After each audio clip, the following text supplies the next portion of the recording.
Hello everyone, Neorachi here. Since it's Prime Month, I decided that for the month, I would review only Yuri series. Uh, I have I actually reached 1900 books yesterday, and I'd say about 200 or 300 of them, maybe a little bit more, are Yuri. So I have plenty of books to cover. Um, so yeah. Also, as you can see, I have a new shelf for my video games. Um, I use the old shelf for more books. So yeah, I have more space again for new books because this one is actually damaged, so it can't hold something as heavy as books. So I thought I'd use it for my video game boxes instead, which are much lighter. Anyway, that's beside the point. I just wanted to show you my my new shelf. And today's review is going to be She Loves to Cook and She Loves to Eat, Volume 2, which I read recently.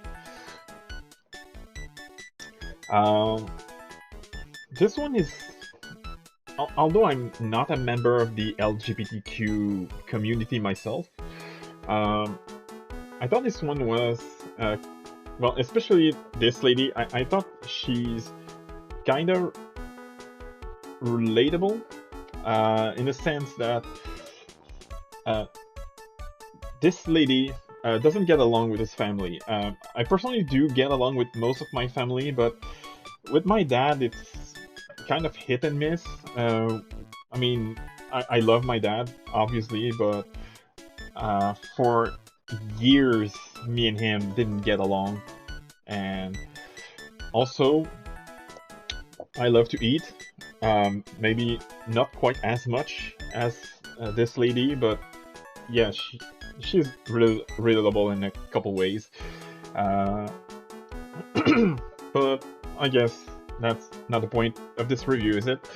Um, Something I like with the series so far is not just the fact that it's a Yuri, but the way the two character uh, getting closer is, although a bit fast, it feels reasonably realistic. Like at first they're neighbor, but they don't know each other at all. In volume one, they don't know each other at all, and when the other girl who loves to cook, as the name of the series implies, she saw that her neighbor is a big eater, so she decided to give some of her cooking to her, and then they quickly become friends. Even by volume one, it was clear that they value each other's friendship, and not just because of the food. They just uh, really value their time together. So at the end of volume one, they decide to spend Christmas together. Something that sadly didn't really happen because of a small event that happens in this volume. And it's in this volume also that the one that loves to cook realized that uh, she's um, she likes other women. In volume one, it was made clear that she really didn't like the idea of dating or getting married to a man.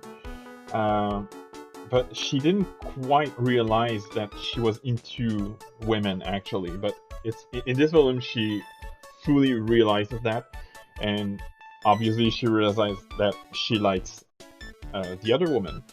Um, and the way they show us that is, well, I can't really say if it's realistic or not because again I'm not part of the LGBTQ community myself. Uh, but it didn't feel like most other Yuri manga where she's immediately, oh, but we're both girls and stuff like that. This is a trope that I know annoys a lot of people, even among Yuri fans. And although it's not a trope that annoys me as much, I do feel it's a trope that's kind of overused.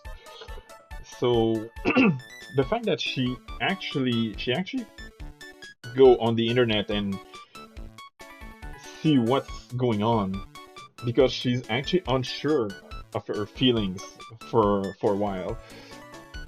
So yeah, I like the fact that she didn't go with the whole "oh, but we're both women" trope.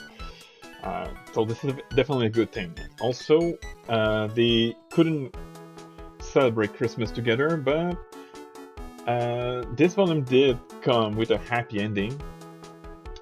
Better than the first volume, actually. I think, although I really like the first volume, the way they introduce us to the character, I think the way the like interaction development goes in this one makes volume 2 a lot better than volume 1, which was already really good.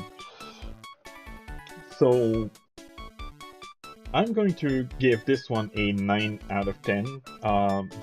Not my favorite Yuri volume, not my favorite Yuri series of all time, but it really feels different in a good way than most of the other Yuri that I read, which are the classic high school romance, except with 2 girls instead of 1 guy, 1 girl.